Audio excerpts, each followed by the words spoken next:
kafe na predstavitvi knjige Aleša Čara. Z nama pa je tudi Miša Molk. Dobro večer.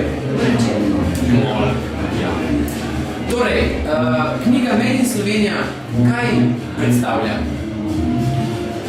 Predstavlja 50 drobcev, 50 urezov v intimne kozmose pri nas, tukaj zdaj, sodobno, v nekom sodobnem kontekstu, sodobni problemi.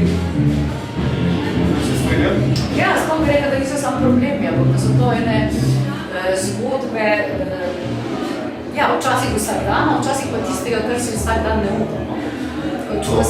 Ja, da se ne zdi samo problematična, ampak tudi odpira možnosti, kaj se bi še lahko počeli, pa velikrat ne naredimo. Ali mislita oba dva, da bi lahko to knjigo tržili kot državni produkt v smislu, to je Made in Slovenija, ko bi, naprimer, nek minister prišel v tujino in bi lahko rekel, to je Made in Slovenija, tudi poleg vsega tistega, kar na nek način oni razglašajo, da je Slovenija? Ne, zaradi naslova ne moreš stvari tržiti, ne. Naslov sugerira neke stvari, mogoče tudi prinese kakšno novo dimenzijo. Ni pa to knjiga, ki bi jo minister nosil v rokah na potovanje, po mojem. Mislim se, da Made in Slovenija je toliko, da je Aleš Čar slovenski pisatelj, sicer pa kljub temu, da je izseke, citate je malo iz slovenske realnosti in jih potem prenašal v fikcijo, bi lahko rekla, da take realnosti so si v globalni Evropi in v globalnem svetu zelo podobne. Je težko reči, to Made in Slovenija, to je Made in the World. Super. Ali misliš, Aleš, da bi lahko s to knjigo prodrl na tuji trg tudi prek glasbe?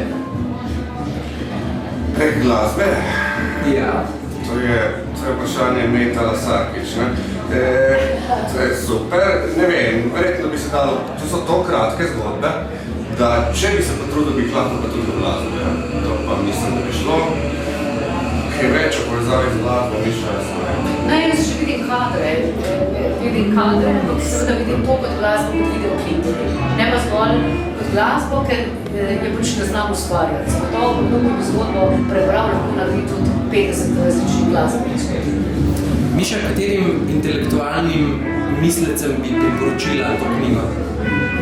Pa zakaj intelektualnim? Že to je tautologija, ne? Mislec je že skoraj intelektualec, ne? Tako da, ma ne bere to vsak, ki je malo radoveden, ne? Kaj pa starostna meja, kje se začne z to knjigo? Je to 15, pod 15 ali nad 15? Zgodbe so bile pisane za anteno, najpregaš. Nastala se tako, da se nekaj ne objavila v anteni, se pravi, da so za mlajša generacija bile pisane, amk zmislijo na knjigo in so tudi bolj problemske. Tako da spodna meja je, ja, to so najstniki, ja. Zgornje pa verjamem, da ni. Super. Ja, jaz ne bi nič dodati, ker zaradi tega, se mi zdi starostno zamejevati človeško domišljijo, izkušnje. Jaz jih nabiram pri teh letih, čisto novo, čisto drugačne. Ne, sprašujem to zaradi tega, ker v zadnjem času se v Sloveniji dogajajo stvari z omejevanjem vsega. Omejevanjem na nek način tudi starostna meja za otroke, kdaj lahko si prvič ogledajo goloto na ulici. Zato me zanimalo, ali knjiga lahko poučuje mlajšo populacijo z nekimi stvarmi, ki se bojo tako ali tako srečali verjetno v svojem življenju. Se pravi, kje je ta starostna meja, kdaj začeti s to knjigo pri njih? Ne poučuje, je pa problemsko naravnana in mislim, da je tisti moment, ko se začne otrok formirati neko persono, pa je lahko to zelo zgodnja faza, je to že v bistvu lahko primerno. Gre za to, kako je informacija posredovana in če jo bereš skozi literaturo in literatura. In se mi zdi, da je zelo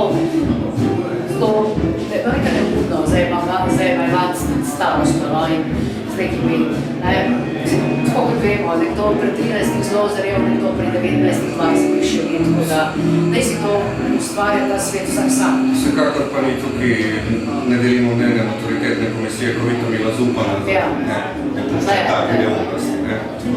Kakšen je slog pisanja? Slang morda ali čisto slovensko? Različno. Kakšen je karakter, kakšen je kontekst, kakšen je pripovedovalec. Tudi nekaj malo slenga Hoče pa biti slogovno uslišan, jaz bi rekla. Tukaj ne uporablja slogovnih reči za to, da bi bila zgodba bolj všečna, bolj prepričljiva, uporablja zato ta uporaben jezik. Jezik, ki ga živimo, živ jezik. Zdaj pa še eno vprašanje za gospod Molkovo, ali pa gospodično še morda. Afroluk je bil na sceni samo par dni, kot vidimo. Zgolj za eno fotografijo. Ja. Super, Miša je še vedno popolna. Nikoli bila. Hvala.